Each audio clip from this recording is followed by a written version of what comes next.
and welcome to the session on getting started with LibraryAware.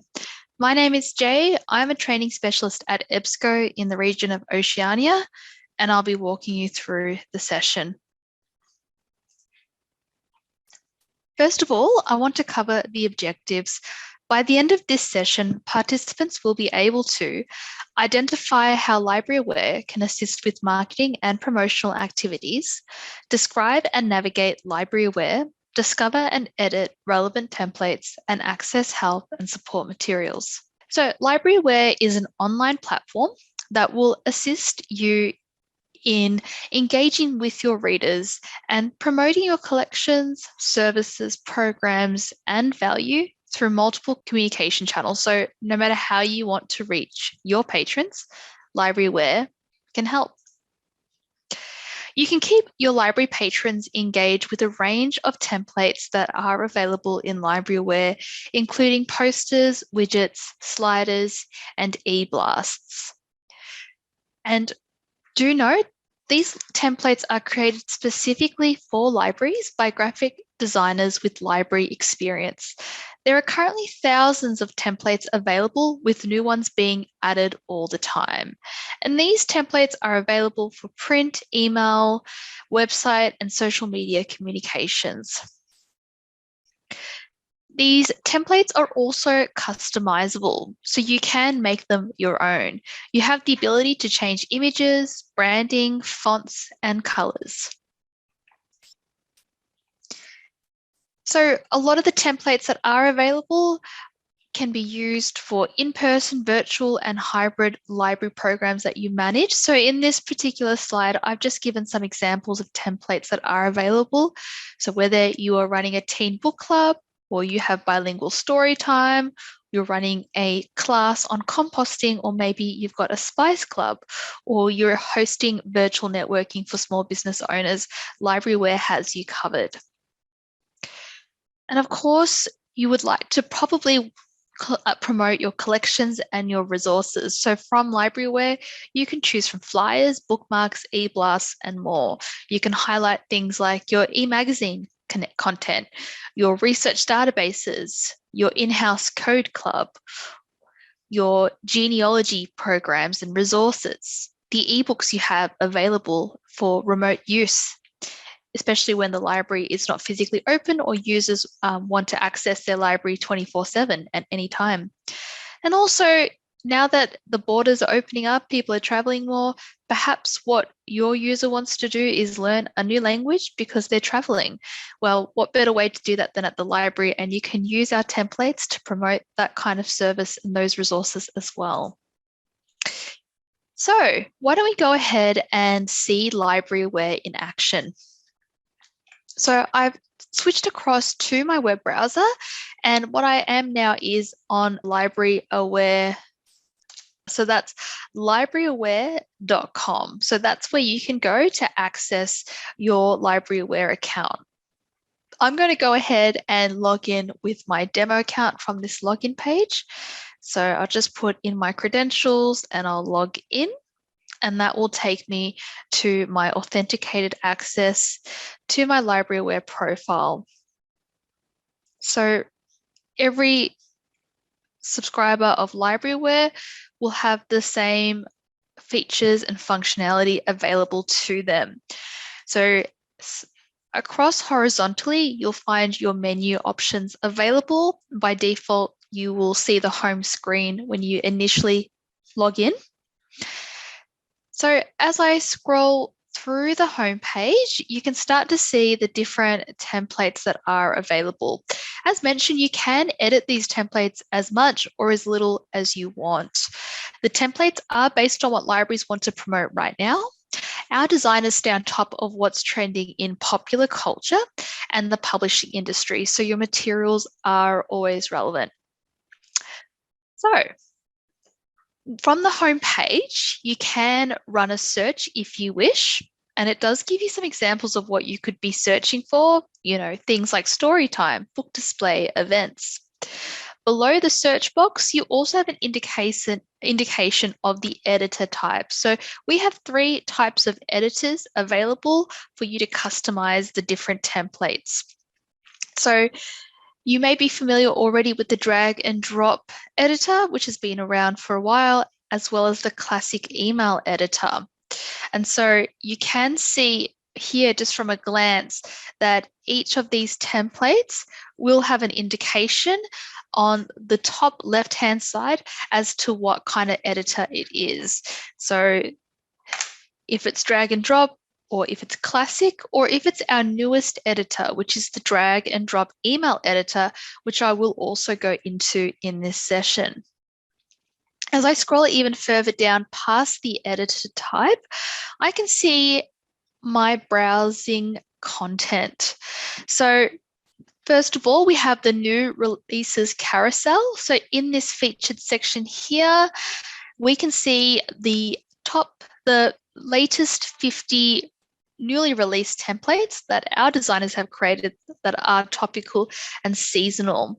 So as you go through, there's a left and right arrow, and you can browse through all of these new latest templates available, and you can see what it's featuring here. So different events, different TV shows or programs or pop culture, things that have been happening recently in the media, in pop culture. You can also see as well if there's any seasonal templates available or just any new kind of template that may strike an interest for you. You can start to scroll through. And if you want to see a preview of the template, you can click on the preview button just at the bottom of the template thumbnail, and it'll actually be able to show you just a quick preview. So it's opened up in a pop-up window on my browser, on my page, and you can see at a glance what you would find if you wanted to create this template and use it. So this one's a widget, this example that I've landed on for audiobooks, fiction A to Z. You can see it's a widget and it's ratio 1:1, and you can see when it was created as well. You can also see the keywords that are associated with it, which can come in handy if you want to run additional searches on some of these search tags. So you may want to find other books that are also indexed under the keyword reaching readers or readers advisory. Or there's also social media, images, and so on, if that's of interest to you. And if you want to create it, you can then click the create button. Okay, we will come back to creating. So for now, I'll go ahead and click close, and let's scroll through downwards again to see some of the other options available. So another carousel just underneath the new Releases Carousel is My Starred Items. So this is where you can actually see the latest items that you have created or that you have starred, so that you may have liked. And again, you can use the side arrows to scroll through the carousel. Now, below that, we also have the LibraryAware staff picks. So in this category, 10 templates are featured and selected at a time to highlight seasonal and topical themes. So this section is updated frequently, so be sure to check back often. I'll scroll down again, and the last featured carousel here is Trending Now. And this will show you what templates are being used the most at libraries right now. So it's the perfect section to browse through to get inspiration or just to know what books and events are currently popular at other libraries. All right, now what we'll do next then is I want to give you a bit of an outline of the different navigation menu options that are available in LibraryAware. Now, I've just flicked across back to my slide deck, and basically in this slide, I give you an overview and a quick summary of those menu options. Think of it as a bit like a cheat sheet so that you know what is found under each of those. Now, let's go back to the web browser and let's quickly summarize some of these additional options. So we have already gone through the home page. Next, I'll briefly mention the folders. So this shows you all the active folders that you have in your LibraryAware profile. Now, you may be sharing an organizational profile with other staff members at your organization. And if that's the case, you may all want to have individual folders created so that you can store the templates that you have customized and edited separately from others. Or you may also decide to create folders to group your templates by a certain theme or a certain category. So if you've got templates that are promoting graphic novels or promoting books, or maybe you just want something that's specifically for flyers or for posters or for social media, whatever it might be, you could create a folder. So we just go create a folder. We give that folder a name. So for example, I might say teen resources. You can also give it a description. It's not mandatory, but if you do want to, you can. And then if you've got branding set up, you could also select your branding set as well to be associated with it. And then what you would do is just create that folder. So when you're looking at your folders tab, your default view is to see a glance at all folders that are actively being used. You can also go into My Folders, and this shows you the folders that you have created, which can be helpful if your organization's LibraryAware account has several different staff users. The next option along is Recent, and this shows you recently created folders and folders created within the last 7 days. And then there's Starred, which shows you folders that have the star icon selected. So if you've starred those folders, if you want to unstar them at any time, you would just click on the star icon to unselect it. And then we have archive. So archive folders are the ones which are currently no longer in use. So if I wanted to archive a currently used folder, I can go to all folders, and I could then click on the folder that I want to archive. And then on the right-hand side at the top, there is a link to folder settings. And what I can do from there, you can see one of the options listed is to archive the folder. So this is also where you would go if you wanted to edit the details of the folder. So this little pop-up window, such as whether you want to edit the folder name, description, or switch out the branding set that goes along with that specific folder. Some libraries do have multiple options for branding, and other libraries will only have one. Okay. The last thing I want to show you in the folders tab is the all items view. Then this will show you each item, so each individual item or template that you've been customizing, with a thumbnail view of the most recently created or edited item. Okay, so the next thing I want to show you as well is there is the newsletters option as well. So if you are creating any newsletters, you can go here to set that up and to see and manage your different newsletter lists and issues that you may be creating. You also have the subscribers option. So this is an easy way to get your users signed up for your emails. So you can place opt-in page link. So in the subscribers, there's an opt-in page option just from the vertical menu, and you can use that. So there's a standard form that you could use, and your users could subscribe to that and choose whether to opt in or not. Okay, or you can create a custom opt-in page. So there is a button to do that as well. Also on the left-hand column, you can see the subscriber interest groups. So this is how you can be sure that your patrons are receiving the information that is important to them. So you can have different types of user groups that you may be sending different types of newsletters to. So you can create those subsets if that would make it more easier, and you do have different resources for different groups. Okay, and I will come back to reports and admin towards the end of the session, but I want to go back to the home screen again. And I now want to do some searching with you. So what I've got here is a cheat sheet on the slide deck to help you find templates. So depending on what you want, I've got some keywords that you can use to search for those. So let's go through some of these now. So let's say what you're after is physical signage. In the search box, if I type utility, I'll be able to see templates for physical signage. So if you do have face marks still required, there's a template for that. If you have quiet study areas or quiet reading areas, or you have a silent phone policy, you can create the template for that. A lot of these templates, you don't have to edit them further if you don't want to. You can simply create them and print and publish them immediately. So as mentioned, you only need to edit as little or as much as you want for a lot of these templates. So other things you have charging stations as well, out of order stations, and so on. Another option here is, let's say you're looking for resources that will increase and boost reader engagement. We have a tag called reaching readers. I'll just search for this using quotation marks, so I can search for this as a phrase.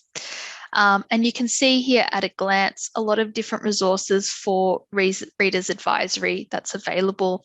Now, if I want to, I can use the filters on the left-hand column to refine this even further down. So let's say I'm after a poster, for example, and I can see all the results for a poster. Or if I'm looking for flyer signs, and I can see all the resources for flyers. I could also narrow down according to the editor type. So let's say I'm looking for resources that I can edit in the drag and drop editor, and I can see all the relevant resources I could use there. Now, there's another type of filter that's been recently introduced, and that's a collections filter. So I can narrow down according to my purpose of why I'm creating the resource. Is this to promote my collection? Is this to highlight events and programs for library advocacy, library operations and signs, readers advisory, or is this a seasonal promotion? So let's say, for example, it's seasonal. I could tick on the seasonal option in the filter, and it shows me resources that are seasonal or work according to a specific month or a specific time of the year. So here you see, for example, books for Anzac Day.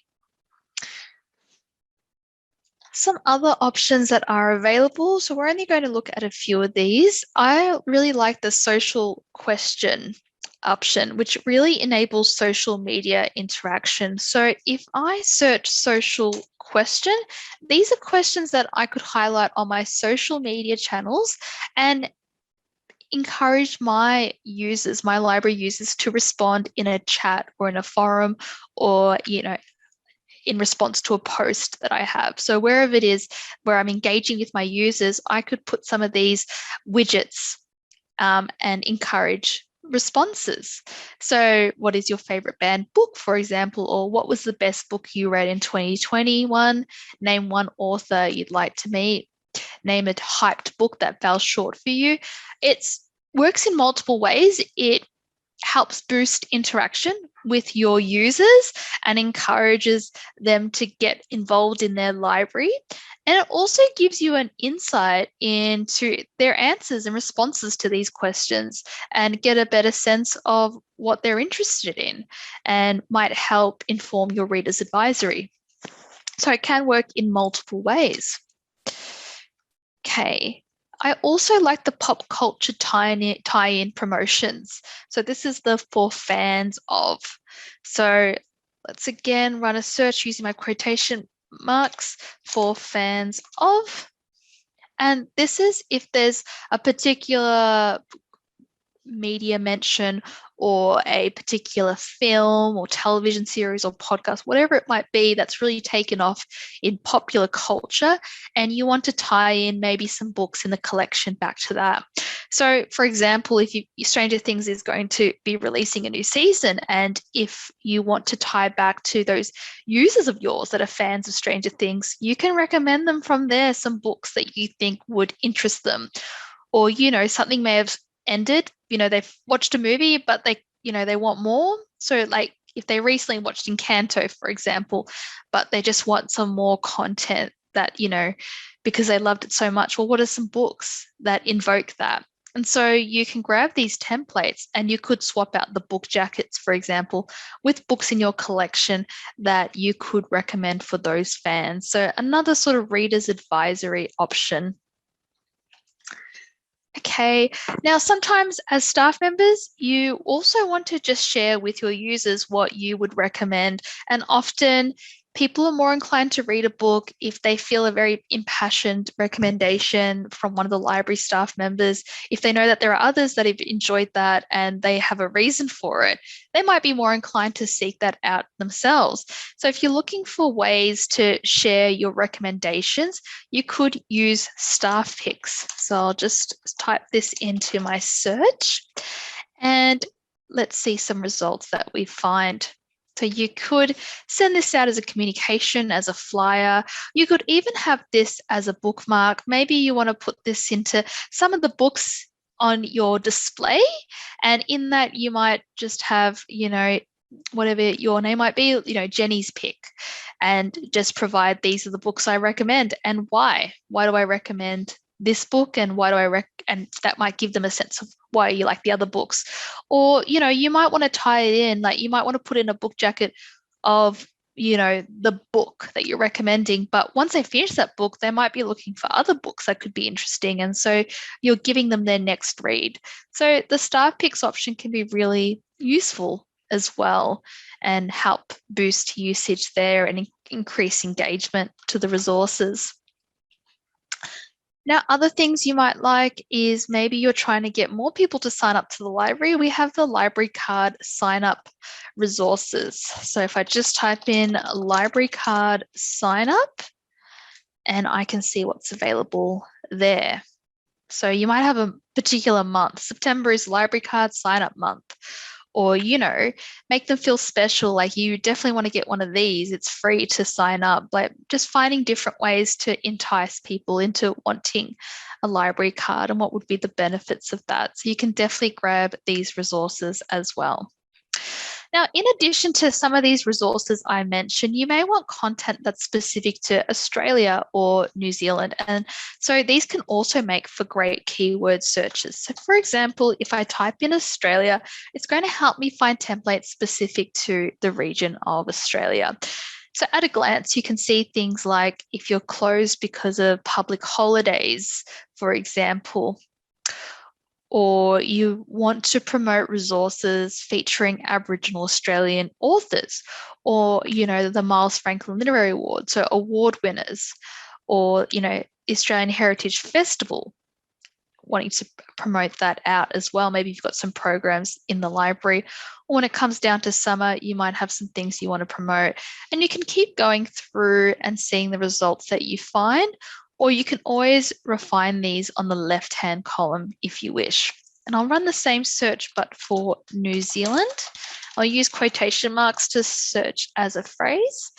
And you can also find New Zealand specific resources. So again, public holidays, you can have a flyer that promotes new books relevant to Australia, New Zealand, book award winners, and celebrating Matariki, Anzac Day, Ockham Award winners, and also options as well to explore Maori authors. So different kind of resources that are available, lots of different resources. And if you don't see something here and you want to make recommendations, well, you can always contact the LibraryAware team.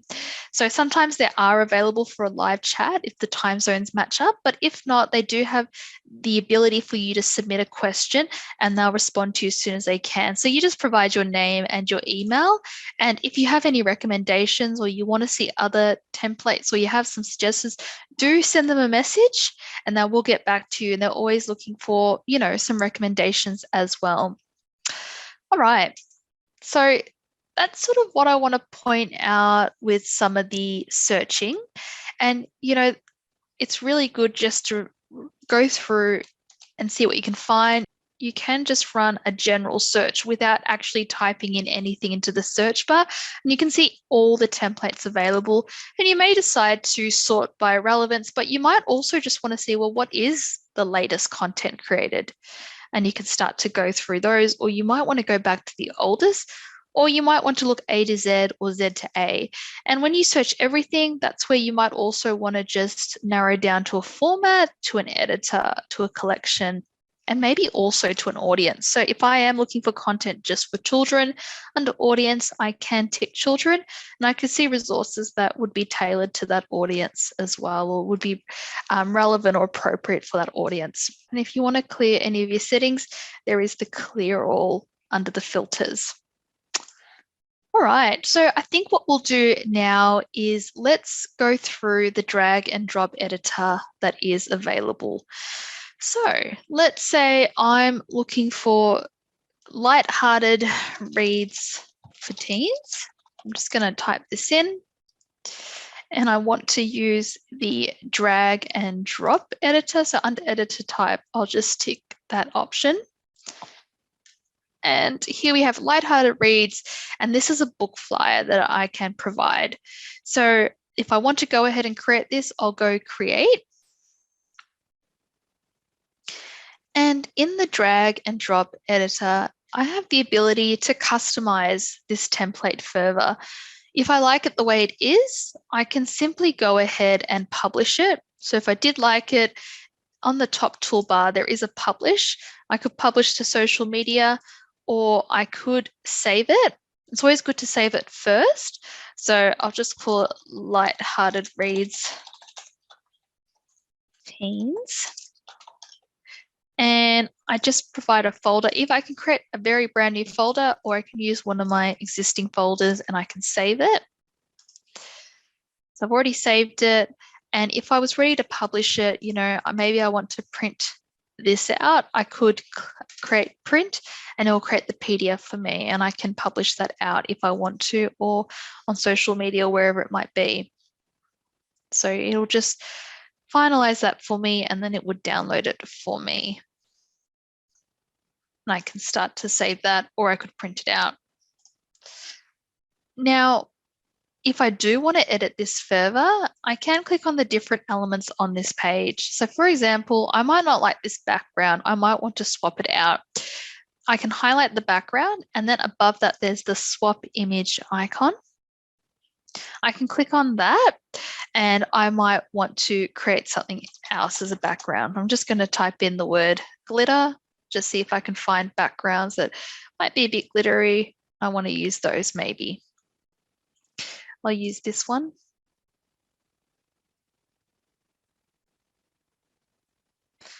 And I can accept if I like it.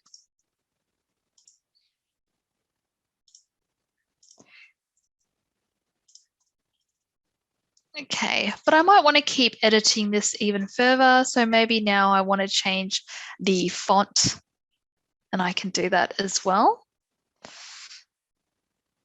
So that's the Lighthearted Reads.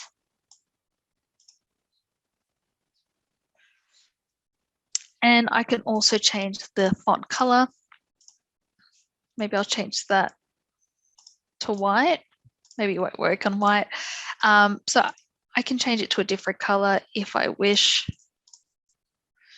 And again, maybe I don't want it to say Lighthearted Reads for teens. Maybe I want to say teenagers, or maybe I want to say for young adults, like whatever it might be.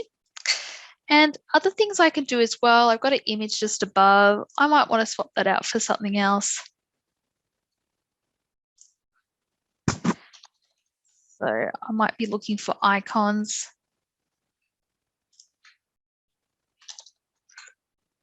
See if there are other clouds perhaps that I could use. So I can start to go through these images and see if there's something else that I would prefer. Maybe I like this book. And I can accept that. And so that's my new image available there. And I might want to make that bigger, which I can do as well. if I want to see more of this view, there is the zoom option, so I might zoom out of that. And other things I can do as well is I've got the book jacket. Now, I might not have that particular book in my collection. I might be looking for a different book. So I can swap out that image. And then where it says book jacket, I could look for another book jacket. So I'm going to look for You Were Made for Me.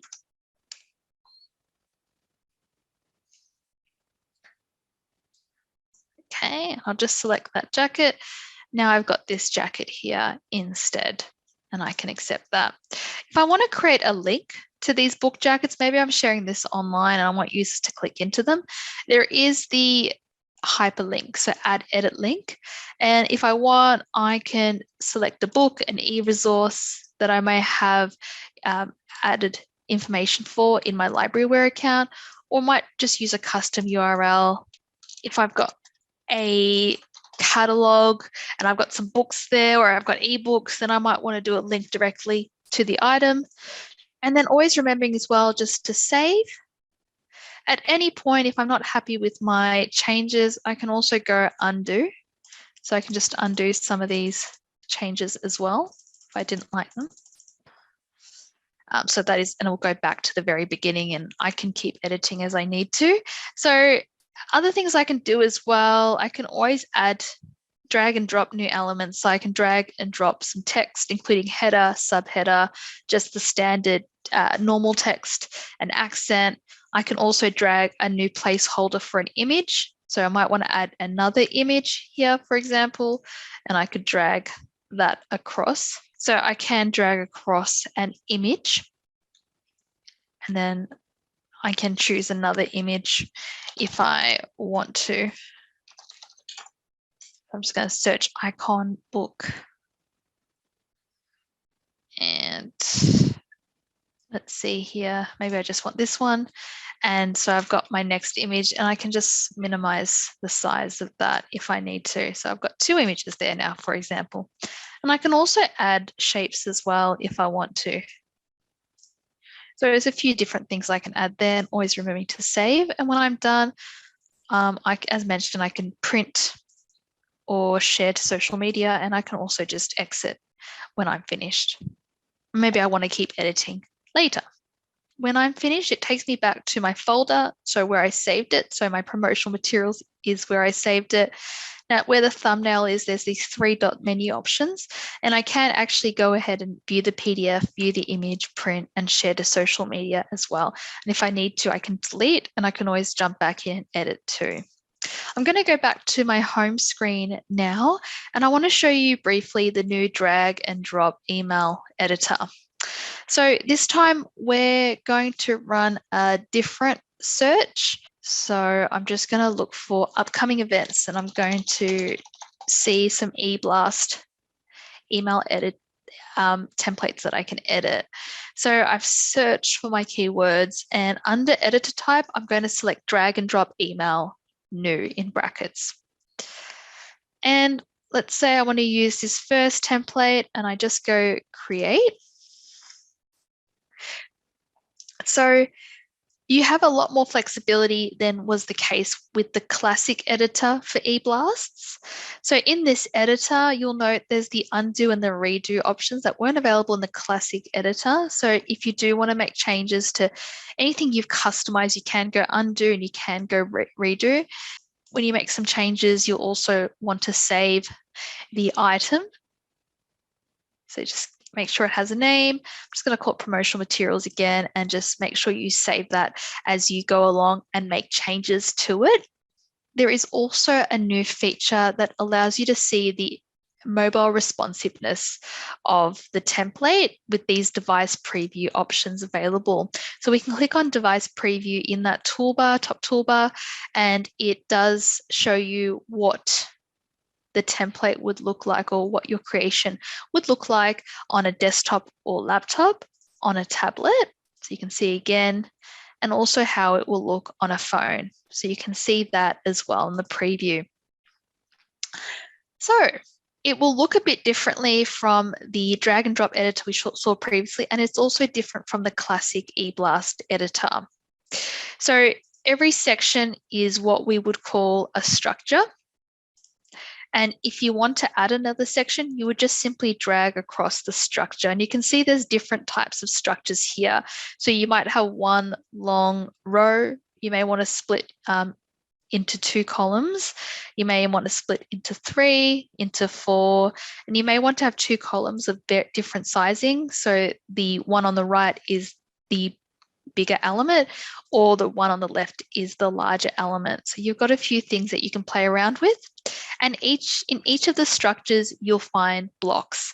So after you create a structure, you could then drag across a block. So whether you want to add image, text, button, and so on. So a lot of these editors will already come pre-filled. So if you don't want to add anything new, you can simply just click into one of these blocks. So you can see here, upcoming library events. You may want to keep this as it is. You may want to change some of the text, font, sizing, bold, coloring, and so on. You may also want to change some other elements of this as well. So the padding and the line spacing and the alignment. You might want to click the container itself. And inside that container, you may want to change the color of the background, or you may want to keep it as it is. And you may also want to change any of the images. So we can highlight an image. Now, another new feature is you can actually edit images. So I can click after highlighting the image, I can click edit image. And if I wanted to, for example, I could crop this image. I can resize it. I could add some filters to it. I can draw over it or add text to it, or shapes or frames. So I can do a few different things. And every time I make a change, so if I say I want to crop it slightly, I would just need to make sure I apply that change. So you can see here default croppings available according to different ratios, or I can change the width and height myself using certain measurements, editing in the measurements, or I can just simply slide through on the image to what I want to crop to. And when I finish, I just go apply and then save. I'll just leave that blank now. And whenever you see something that points to a link, you may want to just click on it and it will give you the opportunity to provide a link. So it could be a link to a site, it could be a link to mail, a file, Skype, SMS, or it could be a share to a social media channel. If you do want to change any of the images, you click on an image and there is the change image option. And you can either upload your own image or you can search our image library for a suitable image. You can just type in a word and it will then show you some options available. So you can just add in the image as you go through. And there's also here a social media option. So some of the templates come with the social media block already, and others you can add a social media block. So if it's already there and you want to keep that in, you just specify what is your Facebook, your Twitter, your Instagram, your YouTube, and so on. And then users can click on those links to access those social media channels. You can also change the logos that you provided. So, maybe I want to change circle color logos or rounded color logos or whatever it might be. But if I want to delete this, I can also hover across to the 3 lines to the right of that container and I can just simply delete. And I can also copy it if I wanted to, so create a copy of it. And I can also move it around. So if I click those and I click the move icon, I can move that around if I wish. So this is just a really quick run through of the eBlast editor. And you can also, share this to different social media channels. And you can, with other eBlast editors, send an email or send a test email as well. Now, if you want more information about the eBlast editor, we have our help option, and there is information here about the new drag and drop email editor. So to get to this page, I'll just exit out of this email editor. So to get to the help site, you just click on the help icon towards the top right, and it takes you to our help site. And let's go into new answers to questions. And as I scroll through, you can see information on the new drag and drop email editor, and you can jump into the intro page from there for tutorials and tips to get started with it. So I really encourage you to look through this. There are also the reports and the admin tab. So in the reports tab, you can actually see your metrics available. So you can see impressions and clicks and users who are engaging with your resources that you share, across social media, across email, and so on. So you can see the engagement levels. And in the admin section, you can, if you've got the administrative account to LibraryAware, you can update things like contact address. You can also add in your social accounts and authorize LibraryAware to post to these channels on your behalf. And there's other things as well, like image management. So if you want to upload images into your personal library, so you can easily use these with your resources. And there's also the asset management. And so this is where you can add in your personal branding and any templates you have personally, any color swatches you want to create, custom fonts, font swatches, and so on. So a few different options available there. As we wrap up the session, some additional LibraryAware help and support that you can access. So there are some FAQs around LibraryAware that you may want to read. There's also a link on the LibraryAware site to help you jumpstart with LibraryAware if you're new to the platform. You can also access LibraryAware video tutorials and sign up for live training, such as the one we're doing now. There's also the novelist block. I encourage you to have a look at this as well. It's on ebsco.com/blogs/novelist. And you can find all kinds of articles, useful articles and tips and strategies for all of the Novelist range of products, including LibraryAware. So that does take us to the end of the session. Thank you so much again for your time, and look forward to seeing you again at future sessions. Bye for now.